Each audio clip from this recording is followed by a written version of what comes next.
நீட்டிப்பு துண்டிப்பு உறவை நான் நீட்டிக்க விரும்புறேன். கூட நாங்க க்ளோஸ் ஃப்ரெண்ட் அப்பலாம் ஆயிடுது. இதுக்கு மேல எதுவா இருந்தாலும் வந்து சாண்ட்ராவோட இருக்கிறத. நண்பர்கள் அனைவருக்கும் வணக்கம். நம்ம ஆவலா எதிர்பார்த்துட்டு இருந்த ப்ரோமோ 2 வந்துருச்சுங்க. இந்த ப்ரோமோ 2ல என்னெல்லாம் நடந்திருக்கு அப்படின்றத பத்தி தான் இந்த வீடியோல நம்ம டிஸ்கஸ் பண்ண போறோம். அதுக்கு முன்னாடி எப்பவுமே கேட்குற மாதிரி ஒரு லைக் மட்டும் போட்டு விட்டுருங்க.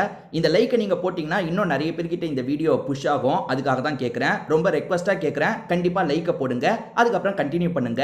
இன்னும் சப்ஸ்கிரைப் பண்ணாம இருக்கீங்கன்னா சப்ஸ்கிரைபும் பண்ணி வச்சுக்கோங்க. ரெகுலரா நம்ம சேனல்ல உடனே அப்டேட்லாம் வந்துடும்.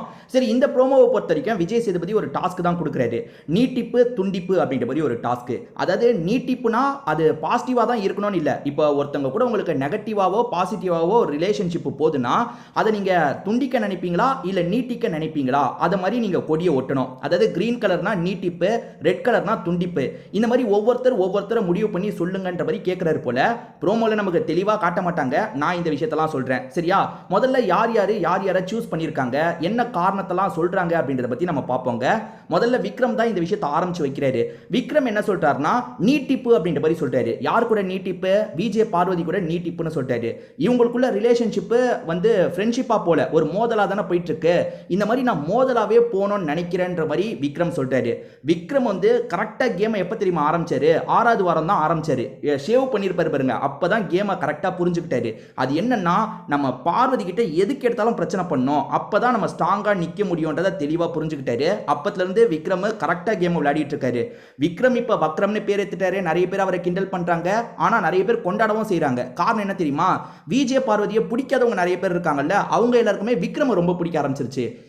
விஜய் பார்வதிக்கு இவன் தான்டா சரியானவன் அப்படின்ற மாதிரிலாம் சொல்ல ஆரம்பிச்சிட்டாங்க. ஸோ அது அவரோட கேம், கரெக்டா அந்த கேமை ஹேண்டில் பண்றாரு. நம்ம விஜய் பார்வதி கிட்ட ஃப்ரெண்ட் ஆயிட்டா அந்த கேம் உடஞ்சிரும். அதை ரொம்ப தெளிவா புரிஞ்சு வச்சிருக்காருங்க. என்ன சொல்றாருன்னா, எந்த காலத்திலயும் நாங்க 2 பேர் ஃப்ரெண்ட்ஸ் ஆயிடக்கூடாது. அதாவது இந்த கேம்ல எப்பவுமே நாங்க ஃப்ரெண்ட்ஸ் ஆயிடக்கூடாது, நாங்க இப்படியே இருக்கணும்னு நினைக்கிறேன், அதனால தான் நான் நீட்டிக்க விரும்புறேன் அப்படின்ற மாதிரி பச்சை கொடியா உங்களுக்கு போடுறாரு. அதாவது இப்ப இருக்க டாக்ஸிக்கான ரிலேஷன்ஷிப்லயே நாங்க இருக்கணும்ன்ற மாதிரி சொல்றாரு. இதை கேட்கிற விஜய் சேதுபதியே கிளாப் தட்டிட்டு இருக்காரு. ஆஹா, இவன் நல்ல கேமை புரிஞ்சு வச்சிருக்கான்னு கிளாப் தட்டுறாரா என்னன்னு தெரியல. ஸோ விக்ரம் அவரோட பாயிண்ட் ஆஃப் வியூல ரொம்ப தெளிவா இருக்காரு. அதாவது இவ கூட நம்ம சண்டை போட்டுக்கிட்டே இருந்தாதான் நம்ம ஹைலைட்டா தெரியும். ஏன்னா பார்வதியை எதிர்க்கிறது தான் நம்மளோட பிளஸ்ன்றதுல ரொம்ப தெளிவா இருக்காரு. பார்வதியும் அதெல்லாம் கேட்டு சிரிச்சிட்டு இருக்காங்க. ஸோ இந்த மாதிரி ஒவ்வொருத்தர் சொல்லிட்டு இருக்காங்க. முதல்ல விக்ரம் சொன்னதை நமக்கு காமிச்சாங்களா, அடுத்ததான் ரம்யா சொல்றாங்க. ரம்யாவை பொறுத்த வரைக்கும் பட்டும் படாமையும் பார்வதி கிட்ட ஒரு ரிலேஷன்ஷிப்ல இருக்காங்க. என்ன ரிலேஷன்ஷிப்னே புரிஞ்சுக்க முடியாது. அவனா பார்வதியை நாமினேட் பண்ணுவாங்க, அதே மாதிரி பார்வதி கிட்ட சில சமயம் நல்லா பேசுவாங்க. ரம்யா ஜோ வந்து சபரி கூட, எஃப்ஜே கூட, கனி கூட தான் நல்ல ரிலேஷன்ஷிப். மற்ற எல்லாரும் கூடயும் என்ன புரிதல்ல அவங்க இருக்காங்கன்னே நம்மளால புரிஞ்சுக்க முடியாது. அப்படிப்பட்ட ரம்யா ஜோ நியாயமா நம்ம சபரிக்கு தருவாங்க அப்படின்னு தானே நினைப்போம், அதாவது நீட்டிப்ப. ஆனா என்ன பண்றாங்கன்னா, எனக்கு பார்வதி கூட ஃப்ரெண்டா இருக்கணும்னு நினைக்கிறேன், அதனால நான் வந்து பார்வதிக்கு தரேன்ற மாதிரி சொல்றாங்க போல. ப்ரோமோ கட்ல தெளிவா நமக்கு காட்டல, ஆனா அநேகமா பார்வதிக்கு தரப்போறாங்க போல.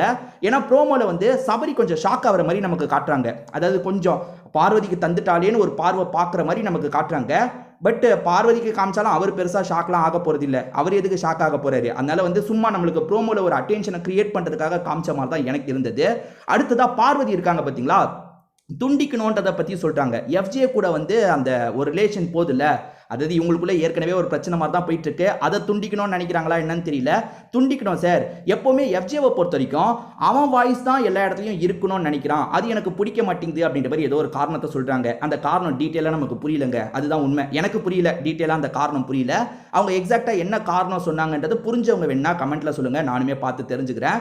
அதாவது எல்லா இடத்துலையும் அவன் வாய்ஸே இருக்கணும்னு நினைக்கிறான் சார், அதனால அவனை வந்து நான் துண்டிக்கணும்னு நினைக்கிறேன்ற மாதிரி சொல்லிட்டாங்க. நம்ம புரிஞ்சுக்க வேண்டியது என்னன்னா, பச்சை colour positive, red colour negative. பார்வதிக்கு 2-3 பச்சைய யாரோ கட்டியிருக்க மாதிரி தெரியுது. விக்ரம் ஒன்று கட்டினாரு, ஆனா பாசிட்டிவே நெகட்டிவா சொல்லி கட்டினாரு. அதே மாதிரி அமித் கூட ரிலேஷன்ஷிப் நிறைய பேர் விரும்புறாங்க, ஏன்னா அமித் கையில 2 இருக்கு பாருங்க. அடுத்து பிரஜின் என்ன சொல்றாருன்னா, சாண்ட்ரா கூட இருக்க அந்த ரிலேஷனை துண்டிக்கணும்னு சொல்றாரு. அதாவது சாண்ட்ராவும் இவரும் சேர்ந்து தான் கேம் விளையாடுறாங்கன்னு எல்லாருமே சொல்றாங்கல்ல, அந்த ரிலேஷன்ஷிப்பை நான் துண்டிக்கணும்னு நினைக்கிறேன்னு சொல்லிட்டாரு. இதெல்லாம் கேட்க நல்லா தான் இருக்கு, ஆனா வந்து செய்வீங்களா? அதுதானே பிரச்சனை. பிரஜின் கூட கொஞ்சம் ஒதுங்கி போறாருங்க. ஆனா சாண்ட்ரா எல்லா இடத்துலயும் பிரஜின் பேரை சொல்றாங்க. அதாவது பெஸ்ட்னு ஏதாவது வந்ததுன்னா பிரஜின் பேரை சொல்லிடுறாங்க. இந்த வாட்டியே பிரின்சிபலுக்கு பிரஜின் பேரை சொன்னாங்க பாத்தீங்களா, அதாவது டீச்சர்ஸ்க்கு பிரின்சிபல் தான் பெஸ்ட்னு சொன்னாங்க பாத்தீங்களா. சோ இவர் கூட விலகி போறாரு, ஆனா ஒய்ஃப் வந்து இவருக்கு சப்போர்ட் பண்ணிக்கிட்டே இருக்கணும்னு நினைக்கிறாங்க. பிரஜின் விலகி போக போறேன்னு சொல்றாருல, இதை கேட்கிற ஆடியன்ஸ் பயங்கரமா கிளாப் தட்டிட்டு இருக்காங்க. அதுக்கு விஜய் சேதுபதி இருக்காருல, இவர் சொல்றது பிரஜின் சொல்றதை நம்பிட்டு இருக்கீங்களா, ஏங்க இப்படி நம்பிட்டு இருக்கீங்க அப்படின்ற மாதிரி கொஞ்சம் கிண்டல் பண்ற மாதிரி சொல்லிட்டாரு. அதே மாதிரி பிரஜின் கிட்டயும் கிண்டலா கேட்கிறாரு, எப்படி அவங்க கூட ரிலேஷன்ஷிப்பை நீங்க பிரேக் பண்ண போறீங்களான்னு கேட்குறாரு. சார் ரிலேஷன்ஷிப் எல்லாம் பிரேக் இல்லை சார், கேம்ல நான் துண்டிக்க போறேன்ற மாதிரி சொல்றாரு. அதாவது சும்மா ஃபன்னுக்காக அப்படி வருது. பிரஜின் என்ன சொல்றாருன்னா, இதுக்கப்புறம் அவங்க கூட அண்டர்ஸ்டாண்டிங்கா விளையாடிட்டு இருக்காருல்ல, அதை நான் பண்ண போறது இல்லைன்றதை இந்த டாஸ்க் மூலியமா சொல்றாரு. எந்த அளவுக்கு அதை கடைபிடிப்பாருன்னு தெரியலங்க. இவர் கூட கடைபிடிச்சிருவாரு, ஆனா சாண்ட்ரா கடைபிடிக்க மாட்டாங்க. ஏன்னா எப்பவுமே ஹஸ்பண்ட் தான் பெஸ்ட்னு எல்லா இடத்துலயும் சொல்றாங்க. ஸோ இதுதாங்க இந்த ப்ரோமோல நடந்தது. இதை பத்தி உங்களுக்கு ஏதாவது கருத்து இருந்தால் அதை சொல்லுங்க, நானுமே படிச்சு தெரிஞ்சுக்கிறேன். திரும்பி வேற ஒரு வீடியோல நம்ம பார்ப்போம்.